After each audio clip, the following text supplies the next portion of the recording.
창세기 45장 1절에서 2절에 보면은 요셉은 드디어 애굽의 총리라는 자기의 감춰진 베일을 벗고 형들에게 자기가 바로 형들이 팔았던 동생 요셉임을 밝힙니다. 그러나서 정을 억제하지 못하고 시종들을 물립니다. 요셉이 17살에 팔려서 30살에 총리가 되고 32살 때 이렇게 형제들 만났는데 그 애틋하고 쌓아왔던 그 가슴에 억누른 것들이 얼마나 많았겠습니까? 그것이 한순간 폭발하면서 얼마나 가슴이 아팠으면 그 우는 통곡 소리가 애굽 사람들에게 들렸다고 기록해 놓고 있을까요? 마음을 짓누리며 산다는 것이 얼마나 힘든 것인가 하는 것을 성경은 이렇게 우리에게 보여주고 있습니다. 혹시 가슴에 이런 응어리를 품고 사신 분이 안 계신지 모르겠습니다. 만일 그렇다면 크고 작건 풀어내고 살아야지 않을까요?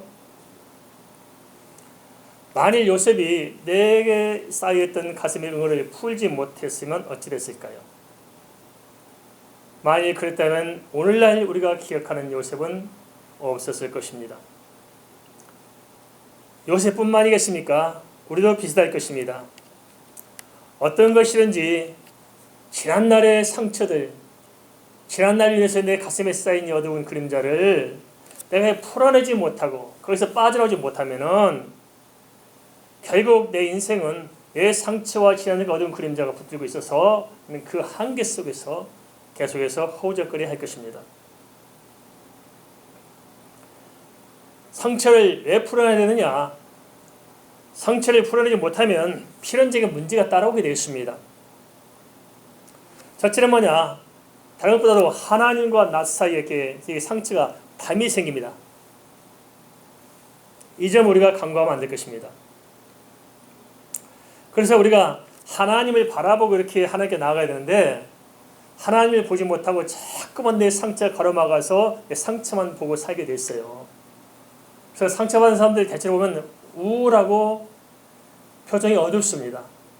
하나님 바라봐야 빛 대신 하나님의 영광으로 취해 살아야 되는데 자꾸 내 상처만 바라보고 그것만 자꾸 긁어서 생채기를 반복하다 보니까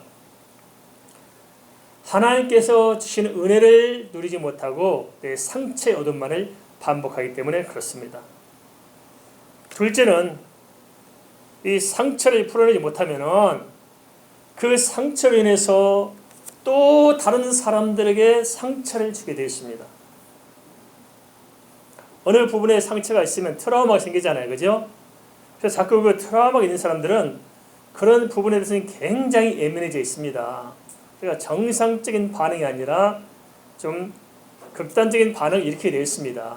그래서 인간관계 속에서나 어떤 문제에 부딪힐 때 그런 트라우마의 작용 때문에 자칫하면 다른 사람들에게 치명적인 상처를 줄 수 있을 것입니다. 한국에서 가장 최근에 큰 트라우마 뭡니까? 세월호 사건이잖아요.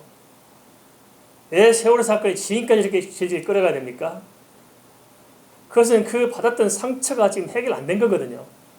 상처를 치유하고 속히 해결돼야 되는데 그 해결 못하는 그 트라우마가 이렇게 생기고 그 실제적으로 그 아픔을 당한 사람뿐만 아니고 그것이 또 다른 사람들에게 자꾸만 이렇게 전가됨으로 말미암아서 이건 국가 사회적인 이 상처, 민족의 역사적인 이 고통이 우리 가운데 있는 거예요. 특히 한국 사람들은 한이 많잖아요. 역사 속에서 최근에도 우리가 이렇게 6.25 전쟁을 겪어왔고 그 전에 일제시대에 있었기 때문에 여기서 질러왔던 민족적인 슬픔과 고통과 애통들이 얼마나 저변에 많이 깔려있겠어요. 그러다 보니까 한국은 지독하게도 뭐가 있냐면 이념전쟁이 심한 거예요. 이념전쟁이. 극좌 극우 부딪히면서 치고받고 싸우는 이유가 뭡니까? 우리가 경제는 성장했다 할지 모르지만은 백성들 마음속에 있는 이 가라앉는 상처는 우리가 치유하지 못하고 있는 것입니다. 이 문제를 교회들이 좀 해결해야 되는데 아직 교회들조차도 이 문제를 해결해내지 못하고 그래서 상처를 풀 길 없으니까 자꾸만 우리는 말 한마디 잘못하면 요즘 굉장히 큰 사건이 벌어지잖아요. 이게 뭐냐? 상처를 치유하지 않으면 또 다른 사람들에게 필연적으로 상처를 입히게 된다는 것입니다. 교회도 그렇지 않습니까? 누가 상처를 줍니까?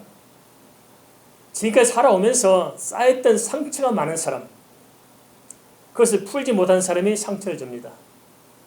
물론 내가 아무리 상처를 많이 받았을지라도 그걸 잘 풀어내고 정말 그것을 극복한 사람은 오히려 다른 사람의 상처를 탁 끌어안아 주시잖아요. 그죠? 다독거려주고 배고파서 소름당하고 이럴 때 무시당하고 그런 일 때문에 모함당하고 다 겪고 왔을지라도 그걸 잘 극복한 사람들은 다른 사람 입장을 잘 헤아려서 오히려 다독거려주고 품어줌으로 말미암아서 유익하게 드러나는데, 그러지 못하고 내 상처가 치유 안 됐어요. 가슴에 그 상처 그대로 있는 사람들은 자기의 상처를 건들지도 않은데 자기 상처를 건드리는 것처럼 착각해서 다른 사람들을 물고 뜯고 아주 짓밟고, 그렇게 해서 자기 상처를 풀어보려고 몸부림을 칠 수밖에 없는 것입니다. 그래서 우리는 필연적으로 그런 사실을 기억하고 치유를 해야 되고 회복을 해야만 합니다. 세 번째로, 무엇보다도 상처를 치유하지 못하면 어떤 문제입니까? 그것은 내 자신이 상처를 자꾸 되씹으면서 상처에 내가 붙들려가지고 상처의 노예가 되는 거예요. 상처의 노예가. 왜 그럴까요? 왜 상처가 사람을 노예로 만들까요? 그래서 우리 인간의 그 상처로 인한 밑바닥에 그 정말 다양한 감정들이 쌓이잖아요. 해결 못한 감정들이 다 쌓여있는 거예요. 그 감정만이 문제가 아니고 그게 왜 문제를 일으키냐면은 사람 속엔 죄성이 있습니다. 죄성. 내가 몰라서 그러고 내가 인정하지 못해서 그렇지 내 이 죄성, 나의 이 죄악들이 내게 주어진 상처와 버무려진 것입니다. 마치 모래하고 시멘트가 버무려지면 콘크리트가 되는 것처럼 이 나의 상처들과 내 죄성이 서로 버무려져 가지고 내 밑바닥에, 정서적 밑바탕에 콘크리트 벽을 쌓아놓게 되는 것입니다.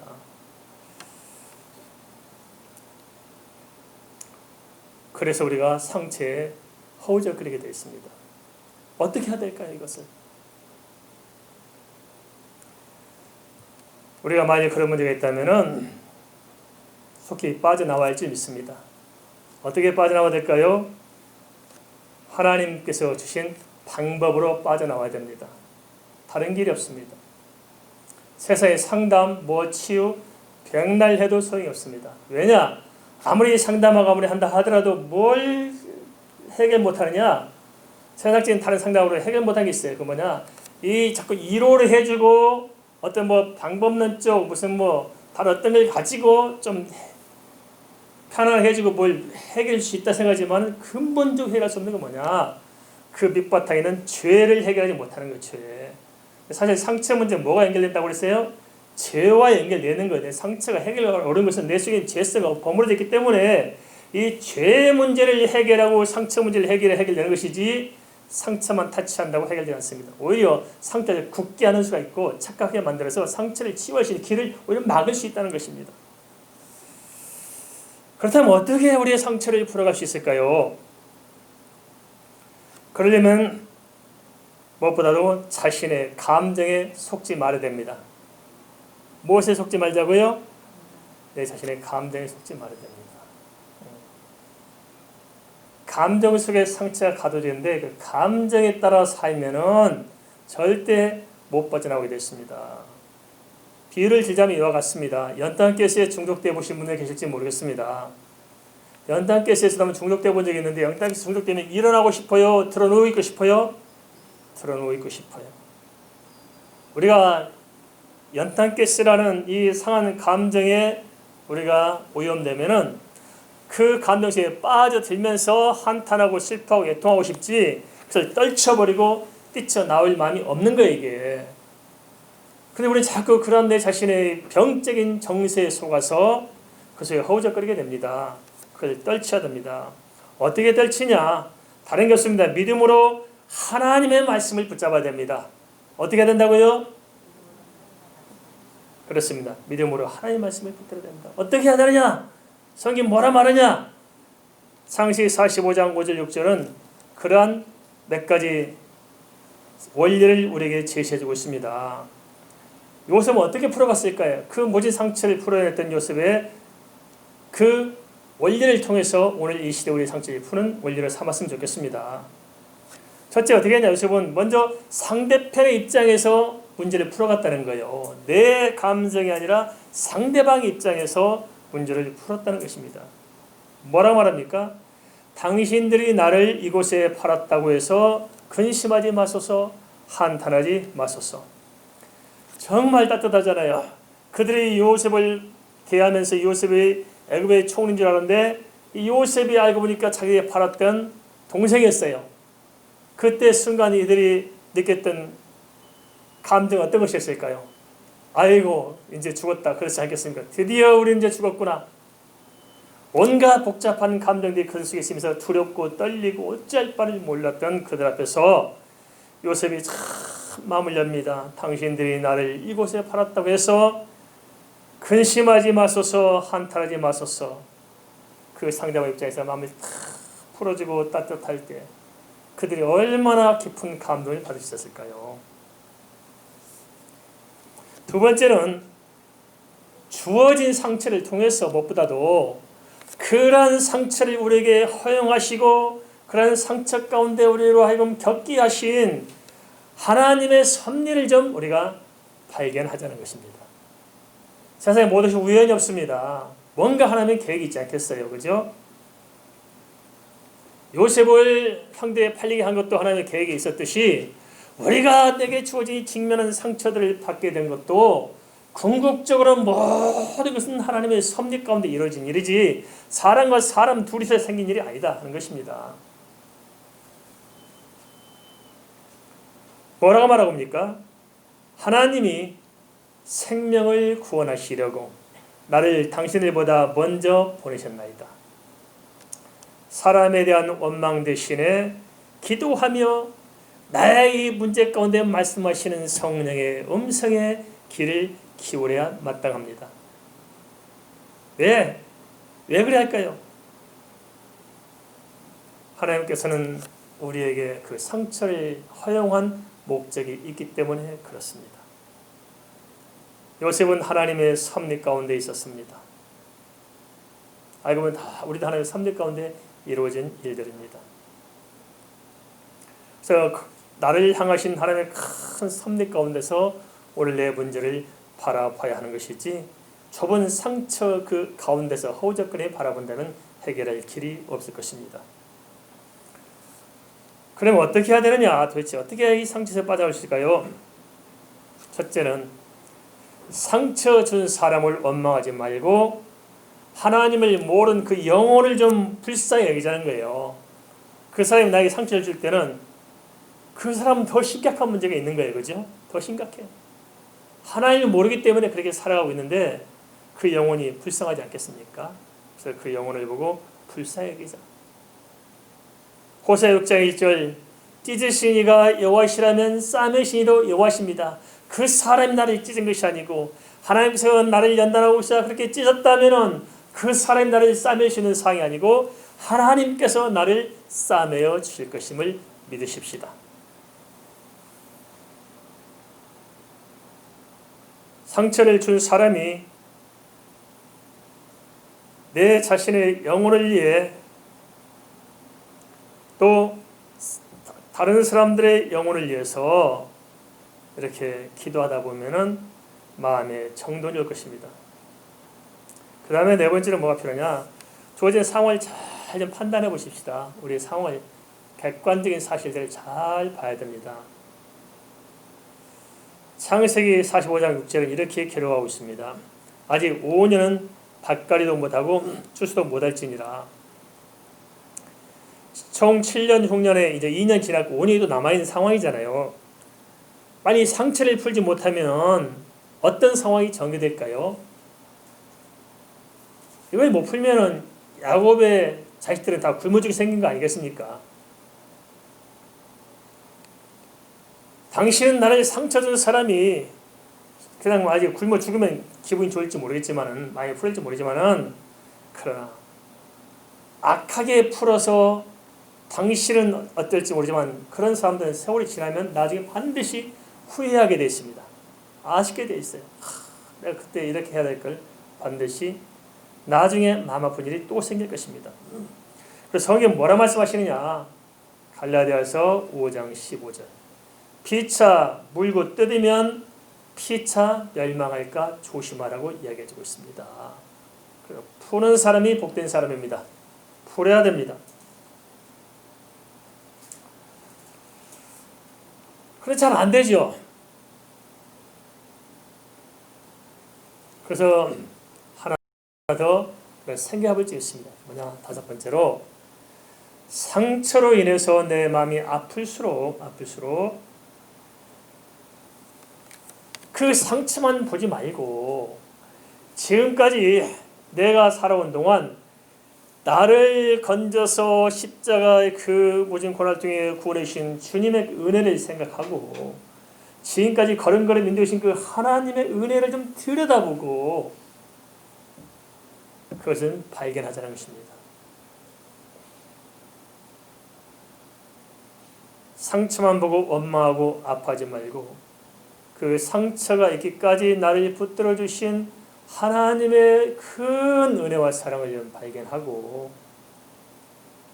그 큰 사랑과 은혜로 마음을 좀 넓히고 그 상처를 뛰어넘을 수 있어야 합니다. 그러나 장래에 베풀릴 하나님의 은혜는 보이지 않을지 모르지만 지나온 것은 보면 보이잖아요. 그죠? 믿음의 그릇을 넓혀야 상처가 작아집니다. 종재기에 돌멩이 던지면 물이 쏟아지는 것이 아니라 종재기가 엎어집니다. 그러나 한강에 돌멩이 던진들 아무 소용이 없습니다. 돌멩이 들어간지 안 들어간지 소용도 없이 강물은 유유히 흘러가게 되어 있습니다. 우리 자신의 믿음의 그릇을 키우면 상처는 작아지고 내 믿음의 그릇이 작으면 상처는 커질 것입니다. 하나의 방법은 뭡니까? 내 자신의 믿음을 키우기 원하신 것입니다.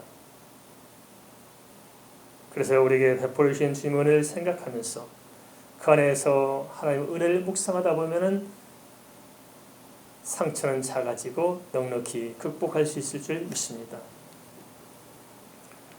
과거의 상처도 무시할 수 없는 일 맞습니다.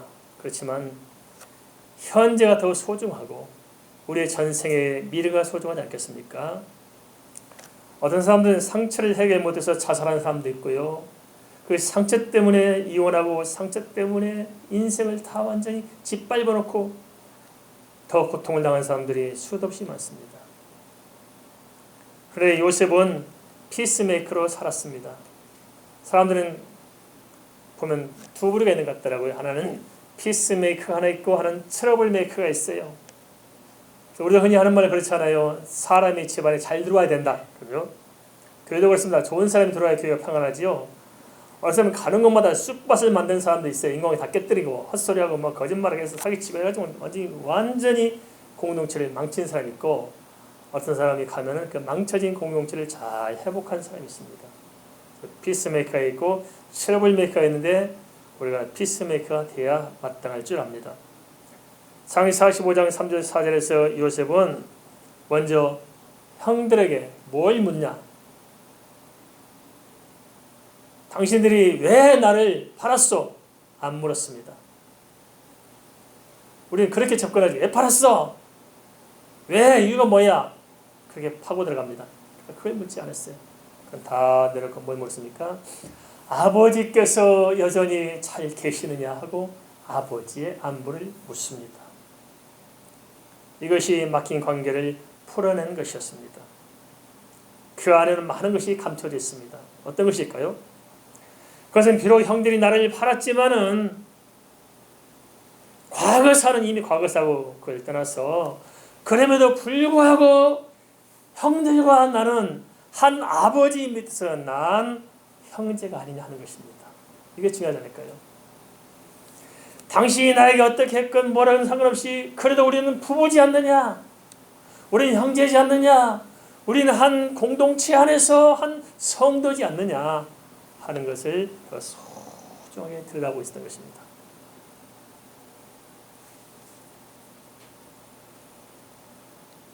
자칫하면 우리는 자신의 상처에 짓눌려서 진정으로 소중한 가치를 망각할 수가 있을 것입니다.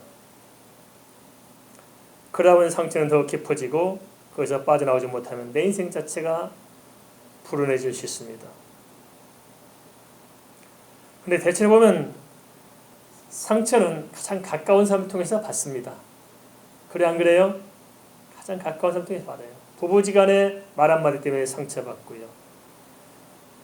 교회 안에서 무심코 지난 말 한마디 때문에 상처받고, 직장에서 그냥 별거 아닌 걸로 상처를 주고받습니다. 큰 문제 때문에 상처받는 것이 아니라 그냥 지나가면 될 일 가지고 거기에 낚여서 상처를 받습니다. 김정은이 아무리 핵폭탄 가지고 대한민국을 위협하고 세계 위협하고 저렇게 틈나면 오진 말로 우리 국민들을 이렇게 자극해도 김정은이 말 때문에 상처받고 잠 안 오고 잠만 잠을 못 자는 사람 손 들어보세요. 한 번도 없어요. 한 번도. 그거 진짜 큰 문제 아닐까요? 저놈들이 우리 퍼다주고 했는데 그냥 폭탄 쏴대고 그냥 별짓 하는데 그런 일 때문에 뭐 때문에 그렇습니까? 그냥 부부지간 말 한마디 때문에 상처받아요. 죽이니 살리니 그렇잖아요.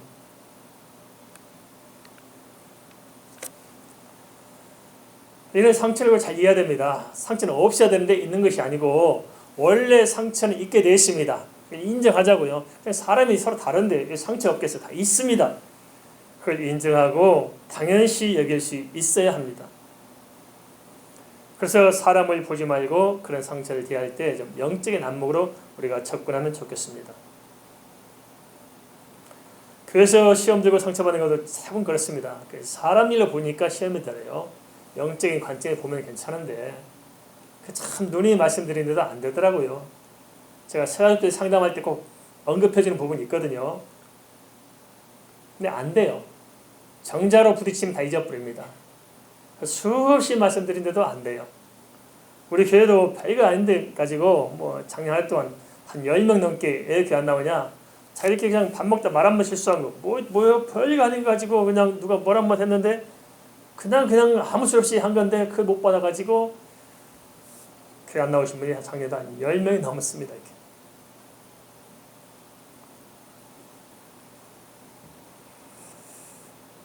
그런데 가만 보면 그게 다 하나님의 섭리 가운데서 내게 주신 유익한 기회인데 놓칩니다.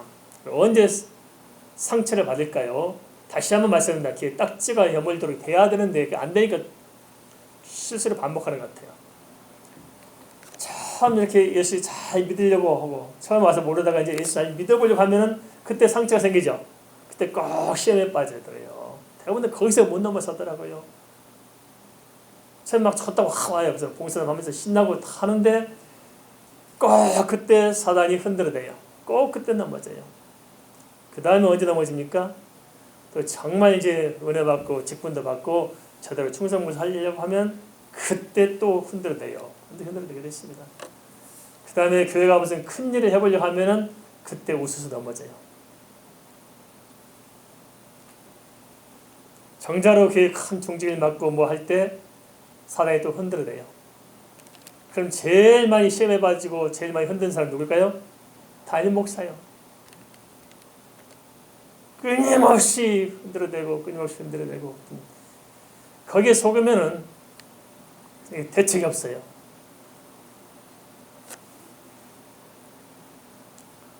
그런데요, 그것을 통해서 우리가 믿음으로 성장합니다. 그것이 키워져도 별이 그렇잖아요. 그래서 우리가 영적으로 바라봐야지 인간적으로 바라보면 답이 없습니다. 살다 보면 누구나 알건 모르건 부지불식간에 상처를 주고받을 수 있습니다. 그럴 때마다 담을 만들면 어떡할까요? 우리 이런 생각합니다. 내 받은 상처만 기억하지 내가 다른 사람에게 상처를 주었다고 생각하지 않아요. 그죠? 근데 사실 그게 아닙니다. 나도 몰라서 내가 얼마나 많은 사람들에게 내 말로 상처를 주고 얼마나 많은 사람들이 가슴 아픈 일을 하고 살았습니까? 나는 괜찮아요. 아무렇지 않고 내가 상처 준 것은 다 잊어버리고 상대방이 나에게 조금은 실수라도 우리는 용납하지 못하고 기억하게 됨으로 말미암아서 우리가 고통을 차원한 것이 아닌가 싶습니다. 우리가 진정 예수 믿는 사람이라면 그래서 매사에 하나님의 섭리와 뜻과 기억을 생각해야 합니다. 만일에 어떤 사람이 고의적으로 그냥 나를 해코지하고 모함하고 내가 바르게 살아가더라도 하나님께서 그렇게 괴롭힌다면은 심판은 하나님께서 하실 것입니다. 우리가 자원을 심판하지 말고 그냥 하나님께 맡기면 돼요. 하나님께 맡기고 우리 할 도리를 다하면 됩니다. 며느리가 서울에 간다 해서 시어머니 노릇을 포기하지 말고 시어머니가 나를 힘들게 한다 해서 며느리 노릇을 포기하지 말고 내 할 도리는 내가 하면 나머지 하나님께서 정리하실 것입니다. 하나님께서 다 화평케 하셔서 잘 이렇게 좋은 결과를 이끌어 가실 것입니다. 우리가 할 일은 요셉처럼 하나님 앞에서 마음의 그릇을 넓혀서 하나님의 뜻을 분별하고 이루는 것이 아닐까요? 사실 가만 보면 이런 말씀을 죄송합니다. 이렇게 전문 목사 이런 말 하기가 좀 죄송스럽습니다만은 살고 보니까 인생이 길어요, 짧아요? 벌써 12월이네, 그죠? 금방금방 지나갑니다. 어찌 보면 사랑하며 살기에도 짧은 인생인데 서로 반목하고 서로 상처를 주고받고 못 풀고 후회하고 원통해하며 산다면은 인생 자체가 도대체 남는 게 뭘까요, 도대체? 혹시 상처를 입혔다면 용서를 비시고 혹시 상처를 받았다면 용서하십시다. 용납하십시다. 그래서 이 한 해 상처를 잘 정리하고 새로운 새해를 깨끗하고 정결한 마음으로 맞이할 수 있기를 주의 이름으로 축원을 드립니다.